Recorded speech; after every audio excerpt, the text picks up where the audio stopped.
Buenos días, amigos y amigas televidentes de su programa Hablemos un Rato. Les saluda Catherine Estrada y me acompaña Andrea Carballo. Buenos días, Catherine. Buenos días, amigos televidentes. Gracias por acompañarnos en una edición más. El día de ayer tocamos el tema de la inseguridad ciudadana en las calles, cuáles son los principales peligros a los que estamos expuestos y les dimos algunas recomendaciones de cómo evitar ser víctima de esta problemática. Hoy hablaremos un rato acerca de la inseguridad ciudadana que vivimos dentro de nuestros hogares, cuáles son las principales consecuencias y cuáles son las medidas que debemos tomar para disminuir ser víctimas de este tipo de problema. Andrea, ¿crees que existe inseguridad ciudadana dentro del hogar? Por supuesto que existe inseguridad ciudadana dentro de nuestros hogares, ya que todos seguimos siendo ciudadanos en nuestro hogar.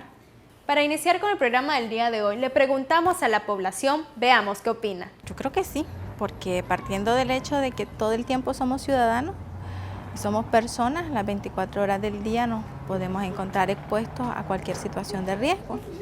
Entonces la casa es un lugar donde también uno a veces puede estar expuesto a algunos riesgos, incluyendo, por ejemplo, riesgos que son muy comunes en los hogares, como los que tienen que ver con el abuso sexual a menores. Eso pasa dentro de la casa y habla de un tipo de inseguridad dentro del hogar. Sí, porque se puede meter alguien por los muros y puede golpear las ventanas porque son de vidrio los hogares. Bueno, existen varios tipos de inseguridad. Existe inseguridad entre la familia e inseguridad ciudadana, que es la que está fuera de la casa.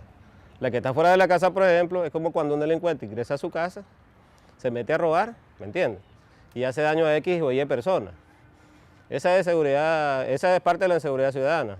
Y en los familiares cuando existe el abuso, ¿me entiendes?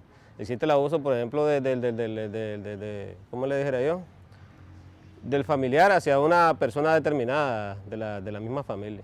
Existe bastante inseguridad porque tal vez uno puede estar en su casa y de repente en la calle va pasando un pleito y sale una pedrada, un balazo y uno resulta afectado sin tener nada que ver en el problema. Yo creo que no, ¿verdad? Como persona, en mi hogar, yo tomo todas las medidas, ¿verdad? Seguridad en mi hogar, con mi familia, mis hijos, ¿verdad? Y yo busco cómo tenerlos controlados a ellos. Como pudimos ver, muchos de los ciudadanos están conscientes de que existe inseguridad ciudadana dentro de sus hogares. Para hablar más acerca de este tema, Catherine Estrada se encuentra con el especialista. Me acompaña Evelyn Flores de la Fundación Puntos de Encuentro para tocar el tema de la inseguridad ciudadana que se vive dentro del hogar. Muchísimas gracias, Evelyn, por acompañarnos. Gracias, Catherine.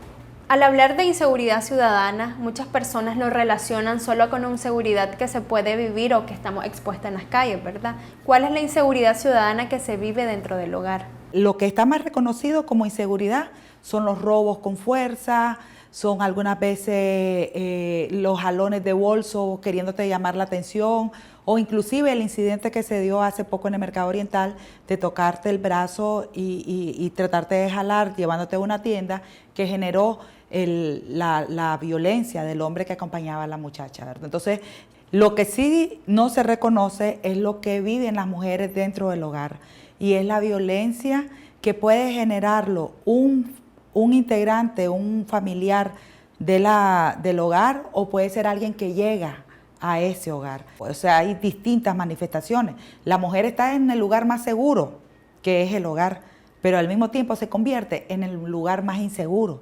¿Por qué? Porque ella baja su defensa. Ahí el agresor se aprovecha y obviamente la agarra desprevenida y la agarra con fuerza y no le da tiempo a la mujer de defenderse. Igual pasa cuando vos quedás y entra alguien con intenciones de robo o con intenciones de violencia sexual. Ya ese hombre, ese agresor, ha planificado la acción.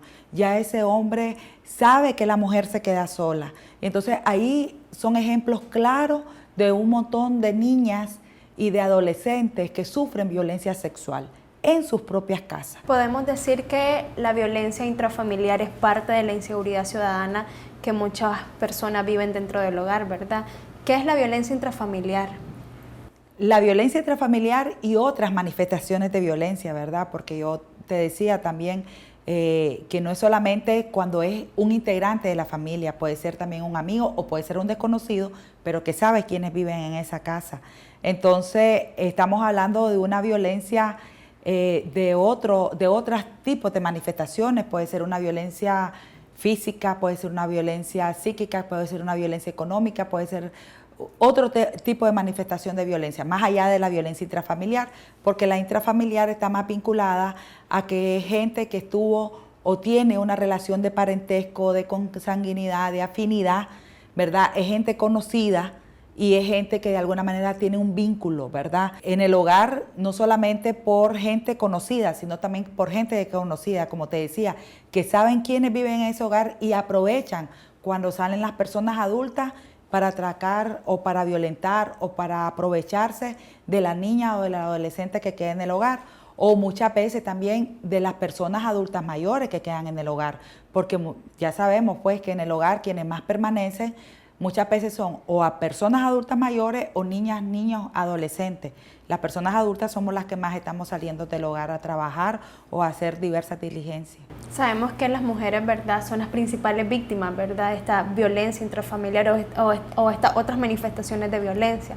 ¿De qué manera un niño o un adolescente vive violencia o una inseguridad dentro del hogar? Hay una total insensibilidad al daño, a las secuelas, a las consecuencias que le estamos generando a este niño, niña y adolescente. Les estamos cambiando su vida, les estamos violentando su integridad y además de eso las estamos obligando a vivir un momento de terror, unos momentos horribles que la van a marcar en toda su vida. Un hombre que llega a robar y que sabe que adentro está un adolescente o un niño, ya llega con esa intención y va a hacerlos pasar un momento de angustia porque los va a intimidar, porque los va a amenazar, ¿verdad? Y porque los va a hacer vivir la violencia del robo. Un hombre familiar o no que llega y que también toca, manosea a la niña o adolescente y la hace vivir situaciones de abuso sexual, también de alguna manera la está violentando y las está viviendo situaciones de terror, situaciones de horror, que esta adolescente o este niño y niña no deberían de estar viviendo eso, porque somos y debemos de parar todo tipo de violencia hacia los niños, niñas y adolescentes. Muchísimas gracias, Evelyn Flores, por darnos tan importante información.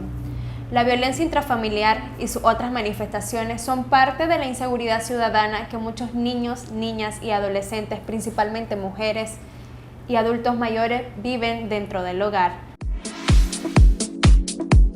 La violencia intrafamiliar es parte de la inseguridad ciudadana que se vive en muchos hogares. Siga con nosotros luego del corte.